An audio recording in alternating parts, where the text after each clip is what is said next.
sweat, dirt, the kind of blistering summer heat that turns high society into a suffocating trap of damp silk and forced smiles, while the rest of the ton chased the phantom of a reclusive duke through the manicured lawns.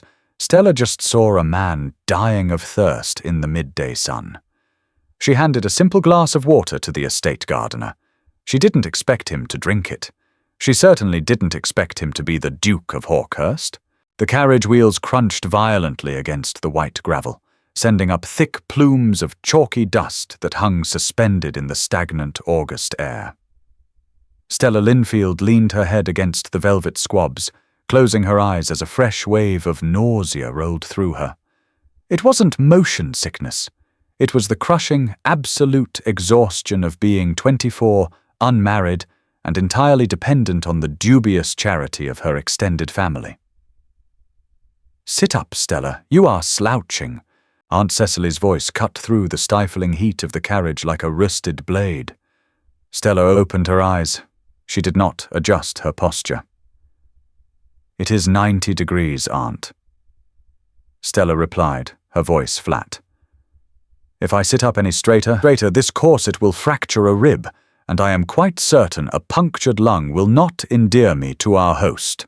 Cecily snapped her fan open, the painted silk fluttering uselessly against the heavy air. "Do not be vulgar. We are arriving at Ashbourne Park. Do you understand what that means? The Duke is returning from the continent. He has not hosted a summer party in 5 years. Half of London is descending upon this estate, and every girl with a pulse and a dowry will be vying for his attention. You do not have a dowry. Therefore, you must have perfect posture." Stella looked out the window. The sprawling grounds of Ashbourne Park rolled past in a blur of aggressively manicured green. It was beautiful, in a sterile, terrifying sort of way. Every hedge was clipped into submission. Every flower bed was a geometric display of wealth. It looked like a prison built of roses. She was tired, not just physically, though the journey from London had taken 2 grueling days, but bone-tired in a way that sleep could not fix.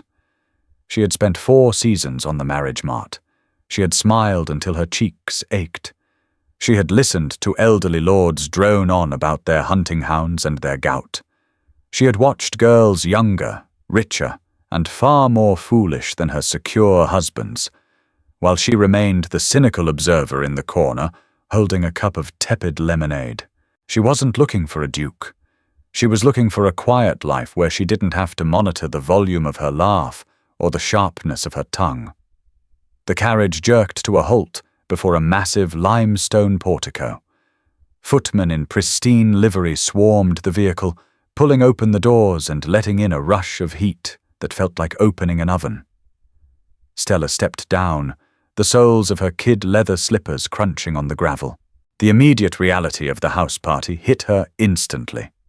The grand entrance hall was already a chaotic swirl of arriving guests, barking lapdogs, overstressed maids, and mountains of luggage. The air inside the house was thick with the scent of expensive lavender water, damp wool, and desperate ambition. Stella stood near a marble pillar, watching the spectacle.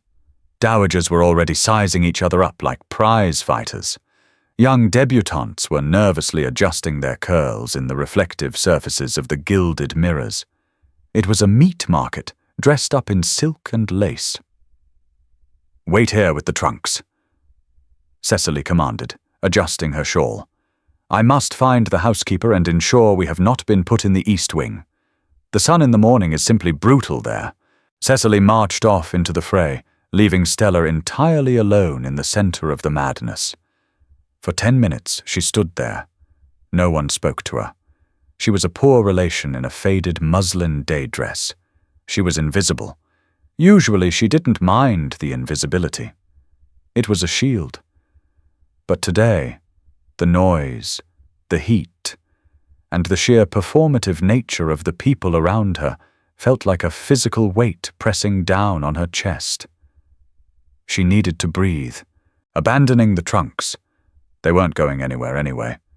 Stella turned away from the grand staircase and walked down a narrow, unlit corridor that seemed to lead toward the back of the massive house. The noise of the arriving ton faded with every step, replaced by the quiet, rhythmic ticking of a grandfather clock and the distant clatter of the kitchens. She found a set of heavy oak doors at the end of the hall. She pushed one open. The midday heat hit her face again, but this time it was different. It wasn't the stagnant, perfume-choked heat of the manor.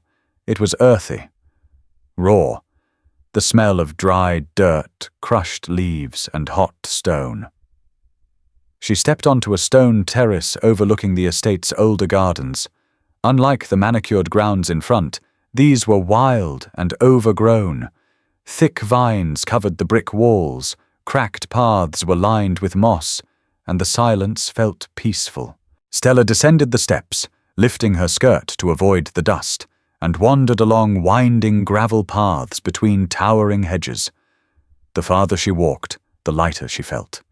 Here, away from the house, there were no dukes, dowagers, or expectations, only the gentle rustle of leaves in the breeze.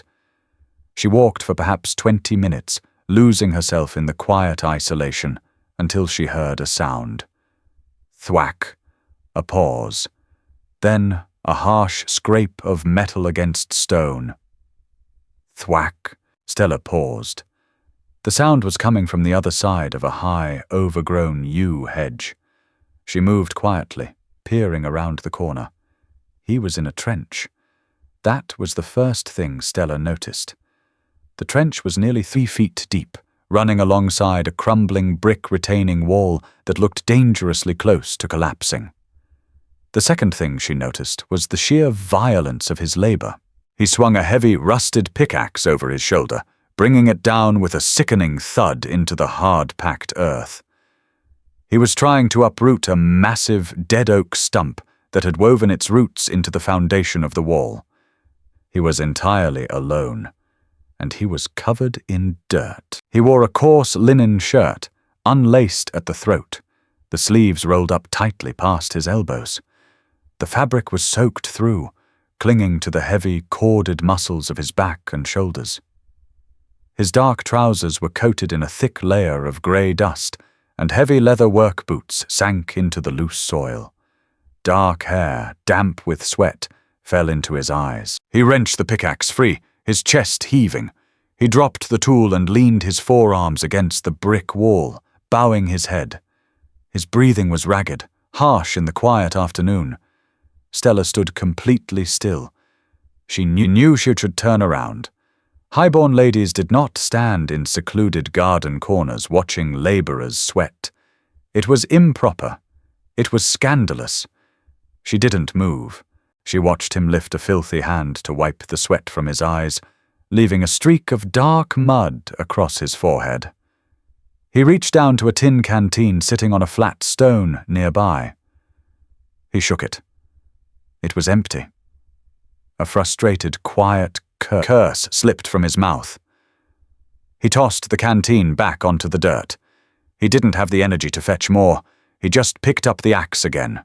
Stella looked at the empty canteen. She looked at the man. He was going to collapse. The heat in this trench must have been suffocating. She turned back, remembering an old iron pump by the kitchen gardens beside a stone trough. A wooden bucket and several clean glass tumblers sat nearby for the servants. Walking quickly, she grabbed a thick glass and worked the stiff, rusted pump until icy water burst from the spout. She filled the glass to the brim. Carefully, she made her way back, eyes fixed on the water to avoid spilling it. Her gloves were soaked and stained with rust, but she didn't care. When she rounded the corner of the yew hedge, he was still digging. The rhythm was slower now, weaker. Stella stepped off the gravel and onto the grass to silence her footsteps. She walked right up to the edge of the trench. "You are going to kill yourself in this heat," she said. The man froze. He didn't jump. He just stopped, the pickaxe suspended mid-swing. Slowly, he lowered it. He turned around to face her. Up close, he was taller than she had realized, and older, perhaps 30. His face was a hard landscape of sharp angles and deep shadows. covered in a week's worth of dark stubble. But it was his eyes that caught her off guard. They weren't the deferential, downward-cast eyes of a servant. They were dark, piercing, and intensely sharp. He looked at her as if he were evaluating a threat. He took in her clean muslin dress, her soaked, ruined gloves, the glass of water in her hand. He didn't speak. He just stared. Stella held out the glass. "Your canteen is empty. The pump is quite far. Drink this before you pass out, and I am forced to drag you into the shade, which I assure you I am entirely ill-equipped to do." He looked from her face to the glass. He hesitated. For a fraction of a second, she saw a flicker of profound confusion cross his features. Servants were invisible to the aristocracy. They were furniture. They were tools. They were certainly not brought water by women in silk slippers. "I have dirt on my hands, miss," he said. His voice was low, a deep, rough baritone that felt like sandpaper. "The glass is washable," Stella replied, her tone perfectly flat. "Your internal organs, should they fail from heat stroke, are not. Take the water." He held her gaze for a long moment. Then he stepped forward. He reached up out of the trench. His hands were massive, calloused, and stained black with soil. He took the glass from her carefully, ensuring his fingers didn't brush her white gloves. He brought it to his lips and drank. He didn't sip. He drained the entire glass in 3 long, desperate swallows. A stray drop of water escaped the corner of his mouth, tracing a pale line down his dust-caked throat. When he finished, he lowered the glass. He let out a long breath. "Thank you." "You are welcome." Stella took the empty glass back. She expected him to look away, to return to his labor. He didn't. He stood in the trench, looking up at her with an expression she couldn't quite decipher. It wasn't gratitude exactly. It was curiosity. "You are a guest," he stated. It wasn't a question. "Unfortunately," Stella said, sighing as she looked back towards the looming silhouette of the manor. "My aunt believes dragging me across 3 counties to suffocate in a crowded room will secure my future. I believe it will merely secure a migraine." The corner of his mouth twitched, the smallest, most microscopic hint of a smile. "You do not care for the Duke's hospitality?" "I do not care for the Duke's guests," she corrected, looking back down at him. "And frankly, I pity the Duke. I cannot imagine opening my home to 300 people who are entirely incapable of having a genuine conversation.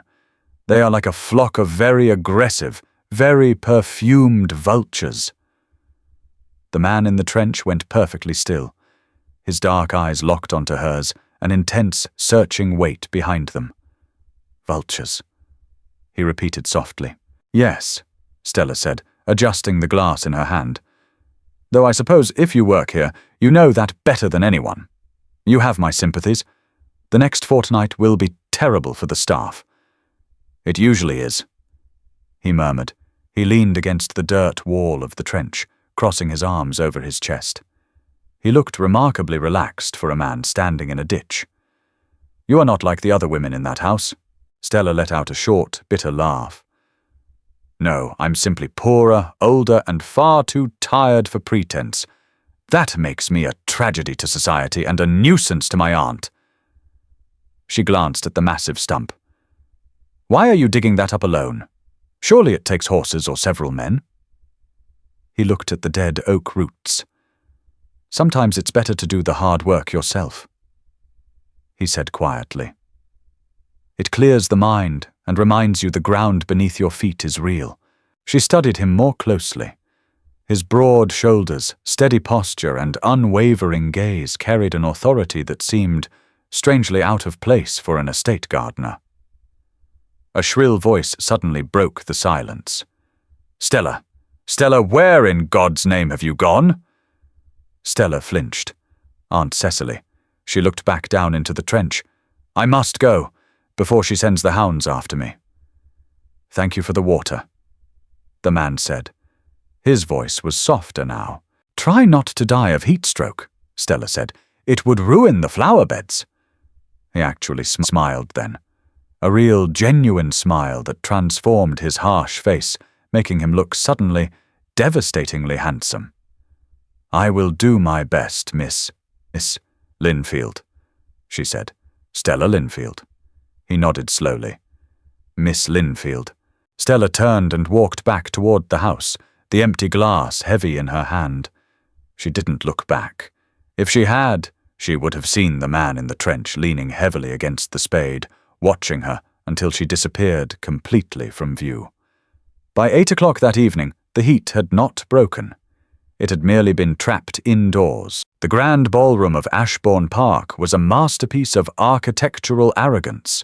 3 massive crystal chandeliers hung from a frescoed ceiling, holding thousands of beeswax candles. Their collective heat radiated downward, turning the room into a brilliantly lit furnace. Stella stood pressed against a cool marble pillar near the open French doors, desperately trying to catch whatever faint breeze drifted in from the night.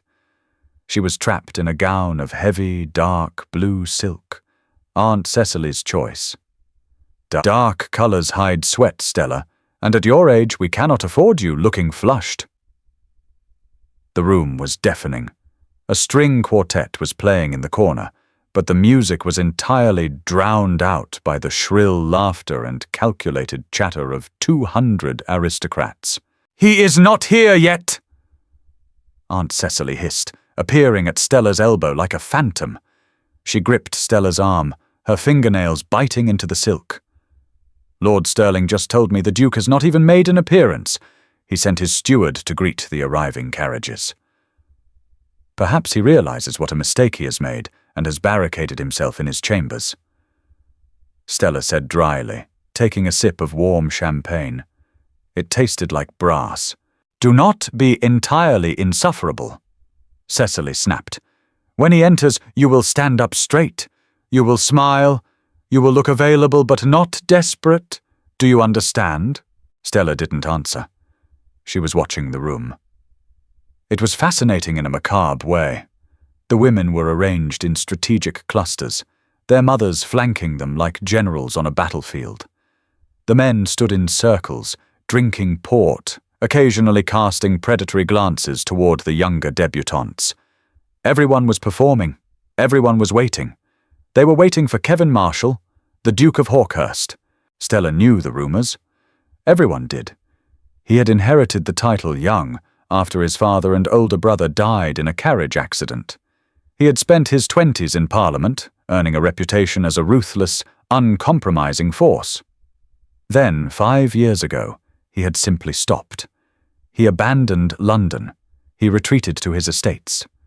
Some said he was mad. Some said he was scarred. The mystery only made the ton more desperate to sink their claws into him. Suddenly, a ripple went through the crowd near the grand entrance. It wasn't a shout. It was a shift in the atmosphere. Conversations died mid-sentence. Laughter choked off. The string quartet, sensing the change in the room, faltered slightly before picking up a more subdued melody. The crowd near the double oak doors began to part. They didn't just step aside. They folded back, a physical manifestation of deference.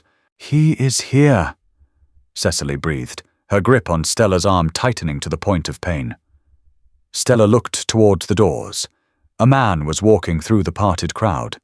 He was flanked by his steward and an older gentleman, but Stella didn't look at them. She looked at him. He was tall. He wore evening clothes of such profound simplicity they made every other man in the room look like a peacock. Midnight blue, superfine wool that fit seamlessly across a broad chest. A pristine white cravat tied perfectly, but without flourish. No jewels, no excessive embroidery. He moved with a quiet, lethal grace. He didn't smile at the bowing lords. He didn't acknowledge the curtsying ladies. He simply walked through his own ballroom with the cold, detached authority of a predator, surveying a terribly uninteresting herd. Stella's breath caught in her throat. The champagne glass in her hand trembled, a single drop spilling over the rim to land on her silk glove. The dirt was gone. The sweat was washed away. The dark stubble had been scraped clean, revealing a sharp, unforgiving jawline. But it was him. It was the man from the trench. Stella felt a cold plunge of adrenaline hit her stomach. The room seemed to tilt slightly. She stared at him as he moved toward the center of the ballroom, his face a mask of bored indifference. "You do not care for the Duke's hospitality. I do not care for the Duke's guests. I pity the Duke." Stella closed her eyes for a fraction of a second. She had called his guests vultures. She had told him to his face that she pitied him.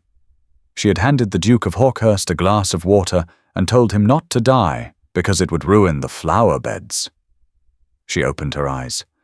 Panic, cold and sharp, threatened to rise, but she forced it down. She was Stella Linfield. She did not panic. He is a duke, she thought. He meets thousands of people. He won't remember a 5-minute conversation in the dirt. He was delirious from heat anyway. She shrank back slightly, pressing her shoulders against the marble pillar, using the shadows to hide her face. She just needed to remain invisible. Just for tonight. Tomorrow she could feign a fever and confine herself to her room for the rest of the fortnight. In the center of the room, the Duke stopped. Lord and Lady Haddington were fawning over him, the Viscount practically bowing to the floor. Kevin Marshall looked down at them. He nodded once, a sharp, dismissive movement. Then he looked up. He scanned the perimeter of the room. His gaze swept over the brightly colored clusters of eager debutantes. He passed over the dowagers. He swept past the musicians. And then he stopped.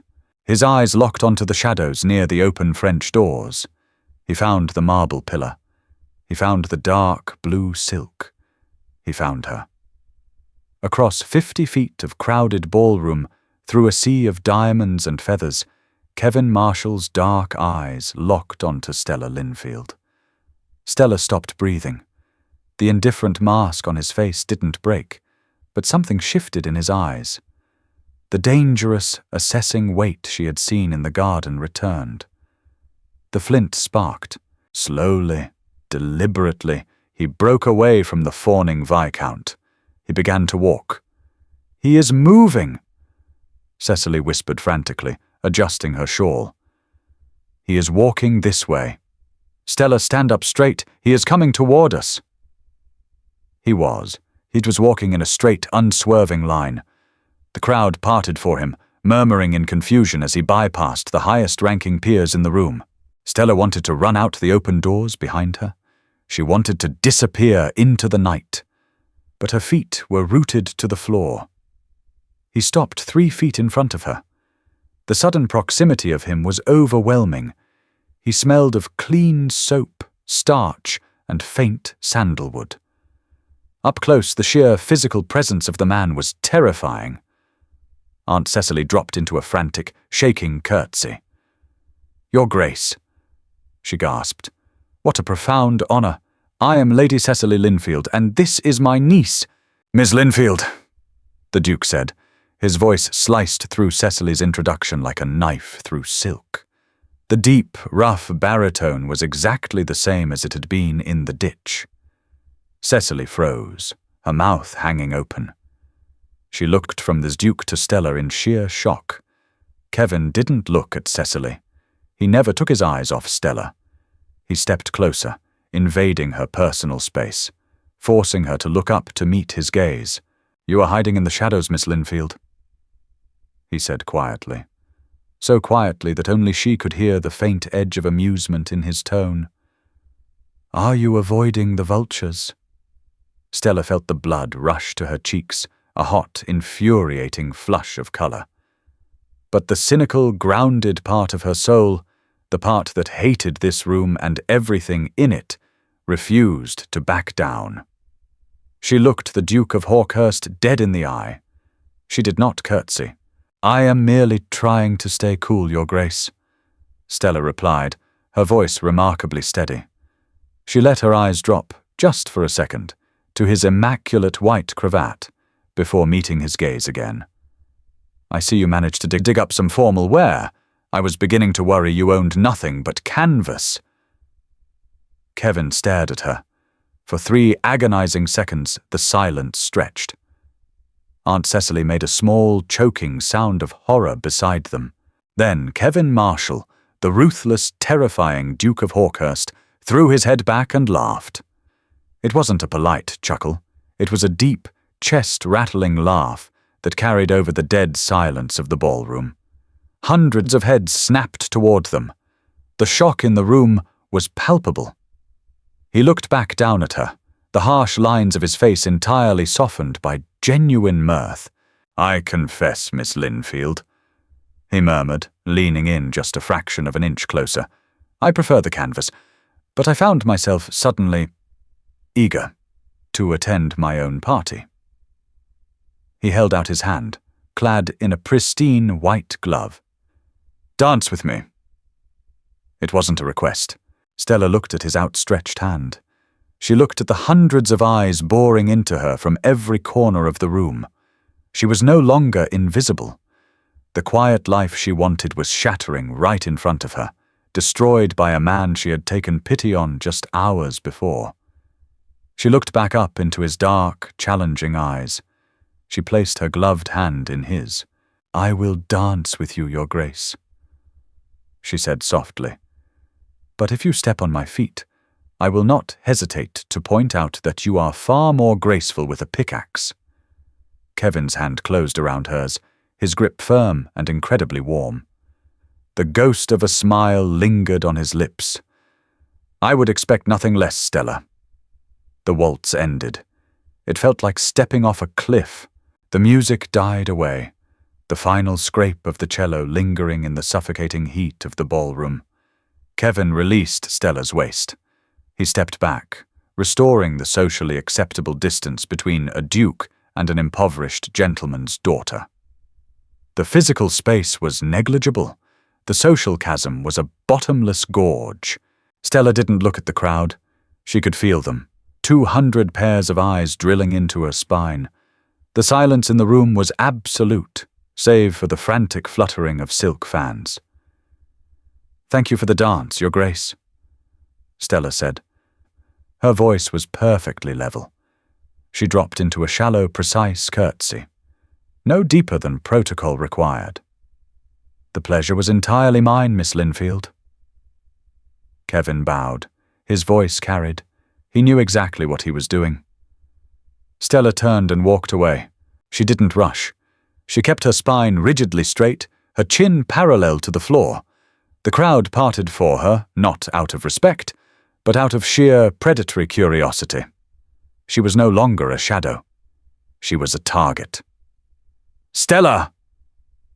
Aunt Cecily materialized from the throngs of whispering dowagers, her face flushed a blotchy, dangerous red. She grabbed Stella's wrist, pulling her toward a heavily draped alcove near the card room. "What did you do?" Cecily hissed, her fingers digging into Stella's flesh. "I danced, Aunt," Stella replied, prying Cecily's fingers off her wrist one by one. "It is a ballroom. That is generally the custom. Do not play the fool with me." Cecily's eyes darted frantically around the room. "The Duke of Hawkhurst has not danced at a public function in half a decade. He bypassed the Earl of Redfield's daughter. He bypassed the Harrington heiress. He walked across the room for you. You spoke to him. When? Where?"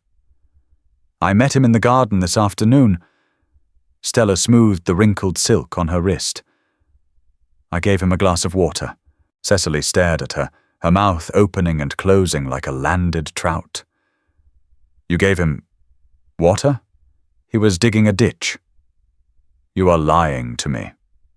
"I have neither the energy nor the imagination to invent such a ridiculous scenario," Stella said, the exhaustion returning to her bones with a vengeance. The adrenaline was fading, leaving behind a hollow, aching fatigue. "Excuse me, Aunt, I need air." Before Cecily could formulate a response, Stella slipped through a side door and escaped into the dimly lit corridor. The silence of the hallway was a physical relief. She leaned back against the cool plaster wall, closing her eyes. Her ribs ached against the rigid whalebone of her corset. She was an idiot. She had insulted a duke. Then she had danced with him. Tomorrow the whispering would start. The higher-tier women would close ranks. The mothers of the eligible debutantes would view her as a threat to be eliminated. She had spent 4 years perfecting the art of being invisible, precisely to avoid this kind of vicious scrutiny. "They look like they want to eat you." Stella's eyes snapped open. Kevin Marshall was standing at the end of the corridor. He had discarded his gloves. His hands were tucked casually into the pockets of his dark trousers. He looked entirely too relaxed for a man who had just set a social bomb off in his own drawing room. "They do want to eat me," Stella said. She didn't bother to curtsy again. "And you handed them the knife and fork." He pushed off the wall and walked slowly toward her. The heavy, polished oak floors swallowed the sound of his footsteps. "You seemed perfectly capable of defending yourself in the dirt, Miss Linfield. I assumed you could handle a ballroom." "A ballroom is far more dangerous than dirt, Your Grace. Dirt is honest. If it ruins your shoes, you know exactly why." She crossed her arms over her chest. "Why did you do that? Dance with you? Make a spectacle of me?" Kevin stopped a few feet away.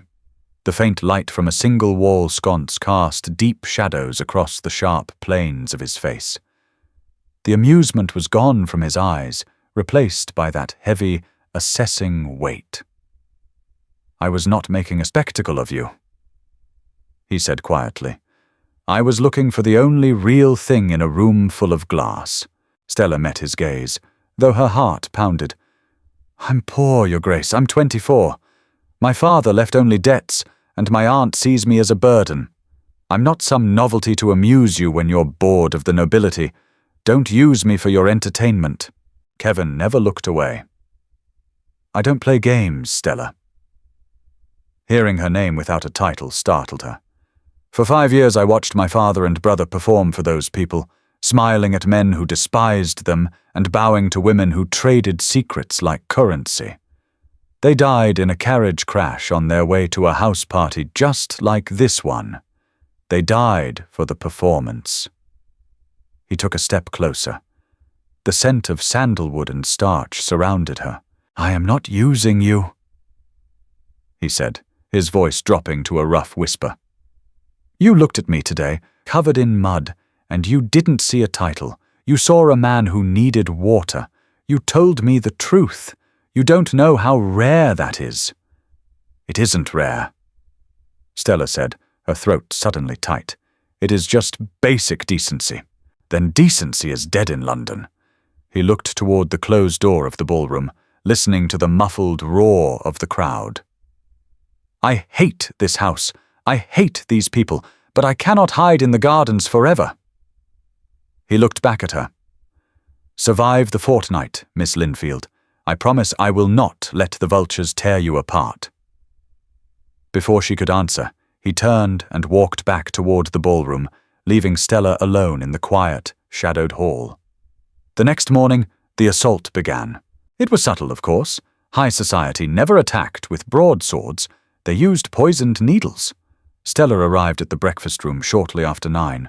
The massive mahogany table groaned under the weight of silver chafing dishes, filled with eggs, kippers, and thick slices of ham. The room was already half full of guests nursing varying degrees of hangovers. The moment she stepped through the doors, the conversation dropped by a noticeable octave. She ignored it. She walked to the sideboard, poured herself a cup of strong black tea, and selected a single piece of dry toast. She turned to find a seat. There was an empty chair near the window. Beside it sat Lady Harrington and her daughter, Clara. Clara was 19, possessed a staggering dowry, and had hair the color of spun gold. She had been the undisputed favorite to capture the Duke's attention before yesterday's disaster. As Stella approached the empty chair, Clara smoothly reached over and placed her heavily embroidered reticule on the seat. "Oh, forgive me, Miss Linfield," Clara said. Her voice was sweet, lethally sweet. "I am saving this seat for Lord Fitzwilliam. I believe the tables in the corner are quite unoccupied." Stella looked at the chair. Then she looked at Clara.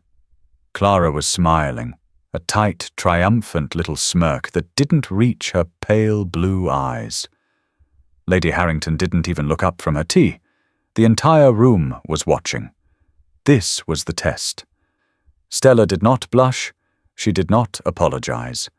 She simply took a sip of her black tea, the hot liquid burning slightly on the way down. "Of course, Miss Harrington," Stella said, her tone as dry as the dust in the garden. "I would hate for Lord Fitzwilliam to be forced to stand.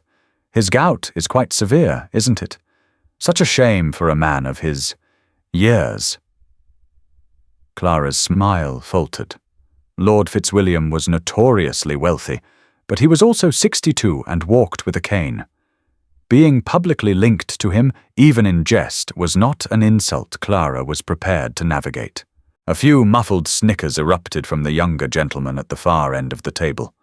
Clara flushed, her pale skin turning a mottled pink. She opened her mouth to retort, but a heavy voice cut through the room before she could form the words. "Actually, Miss Harrington, you will need to move your bag." Every head in the room snapped toward the doorway. Kevin stood there. He was wearing riding clothes, leather boots, dark breeches, and a simple linen shirt open at the collar. He looked less like a duke and more like a rugged, dangerous highwayman. He walked into the room. The silence was deafening. He didn't look at Clara. He walked straight to the window, picked up Clara's expensive silk reticule by its gold drawstring, and dropped it onto the center of the table, dangerously close to a dish of marmalade. He pulled out the chair and looked at Stella. "Miss Linfield," he said smoothly, "please." Stella stared at him. She wanted to yell at him. She didn't need him to rescue her. She had handled Clara perfectly well. By stepping in, he wasn't just defending her, he was declaring a preference. He was painting a target on her back the size of a carriage wheel. But she couldn't refuse him in front of the entire party. She walked forward and sat down. Kevin pushed the chair in, then pulled out the chair next to hers, the one Clara was sitting in. "Miss Harrington," Kevin said.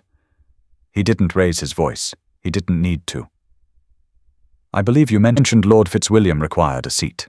I am certain you can find him one at the far end of the table. It was an eviction, and a brutal one." Clara looked like she had been slapped. Lady Harrington finally looked up, her face white with shock. "Your Grace." "Good morning, Lady Harrington," Kevin said, cutting her off with polite, terrifying finality. He sat down next to Stella, signaling the end of the conversation. Clara stood up so fast her chair scraped violently against the floorboards. She snatched her reticule off the table and fled the room, her mother trailing nervously behind her. The breakfast room collectively held its breath. Kevin poured himself a cup of coffee. He took a sip, completely ignoring the stunned audience. He leaned toward Stella, his shoulder brushing against hers. "You had it handled," he murmured, his voice pitched so low only she could hear. "I did," Stella hissed back, staring straight ahead at the teapot. "And you just made an enemy of the most powerful matriarch in London. Lady Harrington is a parasite in a silk dress," Kevin replied, buttering a piece of toast. "I don't care who I offend. I care about who I protect." Stella turned her head. She looked at him. Really looked at him. The arrogant, indifferent mask he wore for the ton was slipping. Underneath it, she saw the sheer exhaustion of a man who was tired of fighting shadows. "I don't need protecting, Kevin," she said quietly. He paused, the butter knife hovering over the toast. It was the first time she had used his Christian name. He looked at her, his dark eyes softening, stripping away the harshness that defined his face. "I know," he said, "that it's precisely why I want to." By 3 in the afternoon, the heat had returned, baking the estate in a suffocating golden haze. Stella abandoned the drawing room. Aunt Cecily was holding court, spinning wild, completely fabricated tales of Stella's long-standing secret acquaintance with the Duke. Stella couldn't stomach the lies. She slipped away, wandering the massive corridors until she found the one place in any aristocratic home that was guaranteed to be empty during a house party. The library. It was a cavernous room, 2 stories high, lined with thousands of leather-bound volumes. The air smelled of old paper, dust, and beeswax. The heavy velvet curtains were drawn against the afternoon sun, casting the room in a cool, shadowy twilight. Stella sighed, the tension draining from her shoulders. She walked down an aisle of towering shelves, running her bare fingers along the cracked spines of ancient histories. She didn't want to read. She just wanted the quiet. She reached the end of the aisle and turned the corner. "I was wondering how long it would take you to find this room." Stella jumped, her hand flying to her chest. Kevin was sitting in a worn leather armchair by the unlit fireplace. His riding coat was discarded over the back of a nearby sofa, his white linen shirt rolled up at the sleeves, revealing sun-browned forearms. He held a thick, dusty book in his lap, a half-empty glass of amber liquid sitting on the side table. He looked exactly like the man in the ditch. "Do you make a habit of lurking in shadows to terrify your guests?" Stella asked, waiting for her heart rate to return to normal. "Only the guests I actually want to speak to," he replied. He closed the book and set it aside. "The rest I actively avoid. Sit down, Stella." She hesitated, then walked over and took the armchair opposite his. The leather creaked softly under her weight. "You shouldn't have humiliated Clara Harrington," she said, getting straight to the point. "She was attempting to humiliate you. She is 19 and desperate for a title. It was a petty, predictable game. I know how to play it. By stepping in, you didn't end the game. You just changed the stakes. Now, they won't attack me to my face. They will whisper behind my back. They will ruin my reputation quietly." Kevin leaned forward, resting his elbows on his knees. He looked at her intently. "Let them whisper. Their words mean nothing here. This is my estate, my rules. And when we return to London," Stella countered, her voice laced with cynical realism, "you can retreat to your country manor, Kevin. You are a duke. You are untouchable. I am a spinster with no money. If my reputation is tarnished, my uncle will cut my allowance, and I will be forced to become a governess to a family of screaming terrors in Yorkshire. That is my reality." Kevin stared at her. The silence in the library stretched, heavy and thick. He didn't offer a platitude. He didn't tell her it would be fine. He understood the brutality of her world perfectly. "Then don't return to London." The words hung in the dusty air. Stella froze. She looked at him, searching his face for a joke, a trick, some sign of mockery. There was none. His eyes were entirely serious, dark and unyielding. "What are you saying?" she whispered. Kevin stood up. He walked slowly across the space separating them, stopping right in front of her chair. He looked down at her. "I spent 5 years hiding in the dirt, Stella. I dug trenches. I repaired walls. I tried to ground myself in something real because everything in my life was a performance." He crouched down, bringing his face level with hers. He didn't touch her, but his proximity felt like a physical weight. "Yesterday, a woman in a silk dress walked into my mud, handed me a glass of water, and told me the truth. You saw the dirt on my hands, and you didn't flinch." His voice dropped to a rough, gravelly whisper. "I don't want to go back to the performance, and I don't want you to go to Yorkshire." Stella's breath hitched.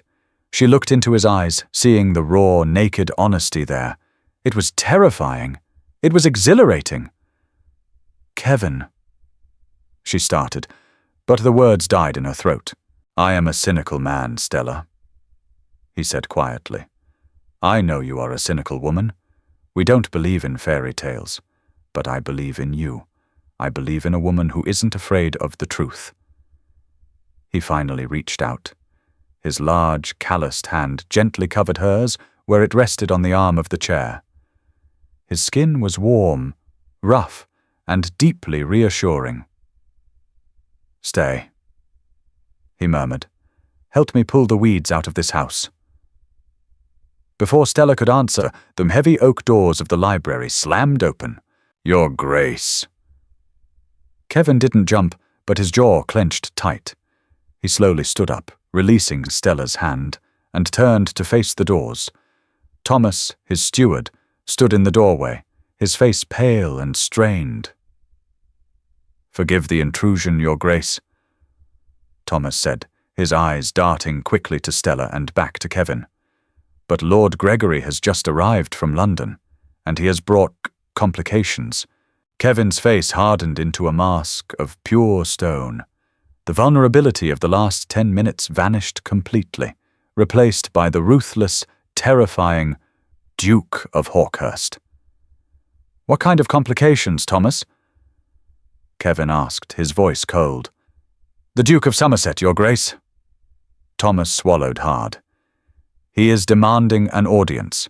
He says it concerns an unpaid debt of your late father's, and he intends to collect it immediately." Kevin didn't look back as he strode out of the library. He didn't tell Stella to stay, and he didn't tell her to follow. But she followed anyway. She kept her footsteps light, trailing him down the long, shadowed corridor toward the blue drawing room. The air in the house had changed.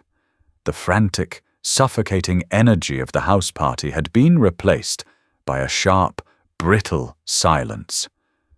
Servants pressed their backs against the walls as Kevin passed, their eyes lowered, recognizing the sudden, terrifying shift in their master's posture. He moved like a soldier walking to a firing squad. Stella stopped just outside the drawing room's double doors, which had been left slightly ajar. Inside, 2 men stood waiting. One was Lord Gregory, a man whose entire personality seemed constructed of hair pomade and nervous sweat. The other was an older man. He was impeccably dressed in a tailored frock coat, leaning heavily on a silver-tipped cane. His face was a map of deep, cruel lines, his eyes a pale, watery blue that missed absolutely nothing. "The Duke of Somerset." "Hawkhurst," Somerset said. His voice was like dry leaves scraping across a stone floor. "I apologize for the abrupt intrusion. Your steward attempted to deny me entry. I had to remind him that I practically bought this estate 10 years ago." Kevin stopped in the center of the room. He didn't offer a bow. He didn't offer a drink. "You are trespassing, Richard. My father is dead. His business died with him." "Debts of honor do not die, Kevin," Somerset replied smoothly. He reached into his coat and produced a folded piece of heavy parchment, yellowed at the edges. He tossed it onto a low mahogany table. "Your father was a weak man. He bled money at the faro tables. He bled money into bad investments. When the creditors came for the London townhouse, he came to me. I covered the sum, £90,000. Stella pressed her hand against the doorframe. 90,000. It was an impossible number. It was a sum that could ruin a dukedom. "I have spent the last 5 years auditing every ledger my father ever touched," Kevin said. His voice was deadly quiet. "There is no record of a loan from you." "Of course not." Somerset smiled, a thin, bloodless stretching of his lips. "It was an arrangement between gentlemen, a private promissory note, signed by his hand, payable upon demand." He tapped his cane against the floor. "I am demanding." Kevin looked at the parchment. A muscle worked in his jaw. "You know I do not keep that kind of liquid capital on hand. The estates are still recovering from his mismanagement. If I pull £90,000 from the accounts now, the tenant farms will collapse before winter."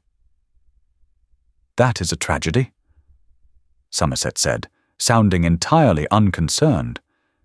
"But there is an alternative, an elegant solution that saves us both the unpleasantness of solicitors and public ruin. Somerset took a step forward. My niece, Lady Eleanor, is in need of a husband. She requires a title. You require £90,000. Marry her before the month is out, and I will burn the note. The silence that followed was absolute. Stella felt cold. The heat of the August afternoon vanished, replaced by a deep, freezing hollow in her stomach. This was the reality of their world. This was why Kevin dug in the dirt. Beneath the silk and the champagne, it was all just a brutal transaction. Marriages were bought. Lives were traded to cover the sins of dead men. Kevin stared at Somerset. The arrogance of the older man was suffocating. He had trapped Kevin perfectly. Kevin could ruin his people, or he could ruin himself. My father, Kevin said, his voice dropping to a rough, broken rasp, was a coward. He sold his soul to you so he could keep drinking expensive port while his tenants starved. Your father knew how to survive in society, Somerset corrected. You merely pretend it doesn't exist. Now make your choice, Hawkhurst. Stella didn't think. She pushed the heavy oak door open. The hinges groaned loudly. All three men snapped their heads toward the doorway. Kevin's eyes went wide. Stella, leave. She didn't. She walked directly into the room. She didn't look at Kevin. She walked straight toward the mahogany table, stopping just short of the Duke of Somerset. Somerset looked her up and down, his watery eyes narrowing in disgust. Who is this? I am Stella Linfield, she said. Her voice didn't shake. And you, Your Grace, are bluffing. Lord Gregory gasped. Somerset's face darkened instantly. How dare you speak to me, you insolent! I am a spinster with no money, so my insolence is completely free of charge. Stella interrupted, her tone flat and lethal. She looked down at the parchment on the table. She didn't touch it. £90,000, a private loan with no ledger entry, no witnesses, save for the men in this room. She looked back up at Somerset. My father was a gambler, Your Grace, a terrible one. When I was 16, I spent every night for a year reading legal statutes on debt collection, desperately trying to find a way to keep the bailiffs from taking our furniture. She stepped closer to the older Duke, invading his space just enough to make him visibly uncomfortable. A promissory note for a gambling debt or an unrecorded private loan, hidden for over a decade, falls under the statute of frauds, Stella said, her words clipping the air like a metronome. More importantly, there is a statute of limitations on uncollected private debts. 6 years. Your Grace, the limit is 6 years. Somerset's knuckles turned white on his cane. This is a debt of honor. The courts will laugh you out of London. Stella shot back. If you try to collect this legally, you will have to admit you sat on a £90,000 note for a decade without attempting to collect. You will look like a fool. If you try to enforce it socially, you will drag your own niece's name into a scandal involving extortion. The ton may be vicious, but they despise a sloppy blackmailer. She looked at Kevin. His face was entirely unreadable, a mask of pure shock. Stella turned back to Somerset. You have no legal right to that money. You have no right to this estate. And you certainly have no right to demand a marriage. Take your piece of paper and leave. For 10 excruciating seconds, no one breathed. Somerset stared at Stella with a hatred so pure it felt radioactive. Then he looked at Kevin. You would let a penniless woman fight your battles, Hawkhurst. He spat. I would let a brilliant woman speak the truth. Kevin replied, his voice suddenly steady. The shadows had vanished from his eyes. He stepped forward, picked up the parchment from the table, and calmly ripped it in half. Then he ripped it again. He let the pieces flutter to the floor. Get out of my house, Richard. If you ever threaten my family or my estate again, I won't use the law. I will use a very large, very heavy shovel. Somerset didn't say another word. He turned sharply on his heel, his cane cracking against the floorboards, and stormed out of the room. Lord Gregory scrambled after him like a terrified lapdog. The heavy doors clicked shut. The silence rushed back into the room, heavy and absolute. The pieces of torn parchment lay scattered on the rug like dead leaves. Stella stood by the table. The adrenaline that had carried her through the confrontation vanished in an instant, leaving her limbs shaking. She gripped the edge of the mahogany table to steady herself. Her breath came in short, shallow gasps. She had just publicly humiliated the Duke of Somerset. Her aunt was going to kill her. Society was going to bury her. Kevin stood near the fireplace. He didn't move toward her. He stared down at the shredded paper. "You shouldn't have done that," he said. His voice was flat, empty. Stella looked up. "He was lying to you, Kevin. He was manipulating your guilt." "I know." Kevin finally turned to face her. The look in his eyes made Stella take a step back. It wasn't anger. It was an overwhelming, crushing shame. "I knew it was likely unenforceable," Kevin said quietly, dragging a hand through his dark hair.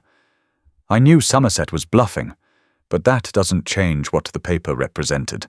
He paced away from her, moving toward the tall windows that looked out over the front drive. Somerset's carriage was already pulling away. The horses whipped into a frantic gallop. "My father owed that money," Kevin said, leaning his forehead against the cool glass of the windowpane. "He lost it in a week. He lost it while my mother was dying of consumption in the East Wing, freezing because he refused to pay the coal merchants. Somerset paid the coal merchants. Somerset bought my father's silence, his loyalty, and his dignity. That paper was the proof that my family is rotten to the core." Stella released the table. She walked slowly toward him. "Your father was rotten, Kevin. You are not. You don't understand." He turned around, his back against the glass. He looked exhausted. He looked like a man who had spent 5 years bailing water out of a sinking ship, only to realize the ocean was endless. "I spent my 20s trying to be the perfect heir. I smiled at the men who bled us dry. I danced with their daughters. When my father died, I found the ledgers, the secret ones. We were ruined. Ethically, financially, morally ruined." He looked down at his hands. "That is why I dig in the mud, Stella. I spent 5 years firing corrupt stewards, selling off my father's ridiculous art collections, and rebuilding the tenant farms with my own hands. I wanted to scrub the rot out of this estate. I thought if I worked hard enough, if I bled enough into the soil, it would wash the stain away." He looked up at her, and the raw vulnerability in his eyes broke her heart. "But Somerset walked into this room, and I was right back there. I was just a boy, watching his father sell out his people to keep his wine cellar stocked. You shouldn't have seen this. You shouldn't be involved in this." "I am already involved," Stella said. "You shouldn't be," he snapped, pushing off the window. He paced back toward the center of the room. "You want a quiet life? You want peace? You don't want a man who spends half his life fighting the ghosts of his family's sins. I am damaged, Stella. I am angry. This house is a mausoleum." "Stop it!" Stella's voice cut through his spiral like a whip. She closed the distance between them. She didn't stop until she was a foot away from him. "Stop wallowing in your own tragedy," she said, looking up into his harsh face. "You think you are the only person who has survived a terrible father. You think you are the only one who knows what it feels like to be chained to the mistakes of dead men." Kevin stared at her, his chest heaving. "My father died leaving nothing but a pile of gambling chits and a ruined reputation," Stella said, her voice dropping to a fierce, desperate whisper. "My aunt took me in because she pitied me, and she reminds me of it every single day. I have spent 4 years being invisible, because if I speak, I am a burden. If I act, I am a nuisance." She reached out. She didn't hesitate. She pressed her hand flat against his chest, right over his heart. She could feel the heavy, frantic thudding beneath his linen shirt. "I don't want a perfect man, Kevin," she said fiercely. "I don't want a duke with a pristine legacy. I hate those men. They are glass. They break the moment the world gets ugly." She stepped closer, her hand sliding up his chest to rest against the warm, rough skin of his neck. His breath hitched. "I want the man in the trench," she whispered. "I want the man who is willing to get his hands dirty to fix what is broken. I want the man who stands between a teenage girl and a room full of vultures. You are not your father. Your legacy is the sweat on your brow and the people you protect." Kevin looked down at her. The anger, the shame, the frantic pacing, it all vanished. He looked at her as if she were the only real thing left in the world. Slowly, his massive, calloused hands came up to frame her face. His thumbs brushed gently over her cheekbones. "Stella," he breathed, her name sounding like a prayer on his lips. He didn't ask. He didn't hesitate. He pulled her flush against him and brought his mouth down on hers. It wasn't a polite, aristocratic kiss. It was desperate. It was rough. It tasted of salt and coffee and sheer, undeniable relief. Stella kissed him back with equal ferocity, her hands tangling in his dark hair. The corset pinched, the heavy air suffocated, but she didn't care. For the first time in her life, she wasn't hiding. She was exactly where she belonged. When he finally pulled away, he rested his forehead against hers. They were both breathing heavily. "You are going to ruin my life, aren't you?" Kevin murmured, a genuine, quiet smile pulling at the corners of his mouth. "Entirely," Stella promised, "but at least you won't be bored." The exodus began at dawn. High society possessed an unparalleled instinct for disaster. By breakfast, the rumor of the Duke of Somerset's furious departure had swept through the guest quarters like a cholera outbreak. No one knew exactly what had happened, but they knew it was bad. To be caught in the crossfire of two warring dukes was social suicide. By 9 o'clock, carriages were lining up in the gravel drive. Trunks were being strapped down with frantic haste. Stella stood in the doorway of her guest chamber, watching Aunt Cecily shove silk dresses into a leather trunk with the panicked energy of a woman fleeing a burning building. "Hurry up, Stella!" Cecily shrieked, slamming the lid of a hatbox. "Lady Harrington left an hour ago. The Earl of Redfield is currently screaming at his valet to find his riding crops. If we do not leave by noon, we will be associated with this disaster forever." Stella leaned against the doorframe, her arms crossed over her chest. She wore a simple, faded muslin dress, the same one she had worn on her first day. "I am not packing, Aunt," Stella said. Cecily froze, a pair of embroidered slippers dangling from her hand. She turned slowly. "What did you say?" "I am not packing. I am not leaving." Cecily's face cycled through confusion, anger, and finally, sheer terror. "Have you lost your mind? The Duke is ruined. Somerset will destroy him in London. He insulted a peer of the realm. And worse, they say you were in the room when it happened. You are compromised. You are a scandal. We must leave now before your uncle hears of this." "My uncle can go to the devil, and so can you, Aunt," Stella said calmly. It was the most liberating sentence she had ever spoken. "You have treated me like an unwanted piece of furniture for 4 years. You dragged me here to be a prop in your social climbing. I am done. I am staying at Ashbourne." "You cannot stay here," Cecily shrieked, dropping the slippers. "You are an unmarried woman. You will be a pariah, a fallen woman." "She will be a duchess." The deep, gravelly voice echoed down the hallway. Aunt Cecily gasped, clutching her chest as if she had been shot. Kevin stood in the doorway, looming over Stella. He wore his heavy work boots, dark trousers, and the coarse linen shirt with the sleeves rolled up. He looked entirely inappropriate for a morning farewell, and entirely magnificent. He didn't look at Cecily. He looked down at Stella. His dark eyes were warm, steady, and filled with a quiet, grounding peace. "The carriages are blocking the drive," Kevin said to Stella, ignoring the sputtering aunt entirely. "It is very loud. I was planning on returning to the trench to finish removing that oak stump. I find I could use some company." Stella smiled. It was a real smile, reaching all the way to her eyes. "Is your canteen full, Your Grace?" "It is, but I imagine I will still need someone to remind me not to die of heat stroke." He held out his hand. It was stained with fresh dirt. Stella didn't hesitate. She placed her hand in his. The dirt rubbed against her skin, real and grounding. "You are mad!" Cecily wailed, clutching the edge of the trunk. "Both of you! The Ton will never accept this. They will shun you!" Kevin finally looked at the older woman. His expression was completely indifferent. "Let them. I prefer the quiet." He turned and led Stella down the hallway. They walked past the frantic servants, past the whispering lords and ladies rushing toward the front doors. They didn't stop.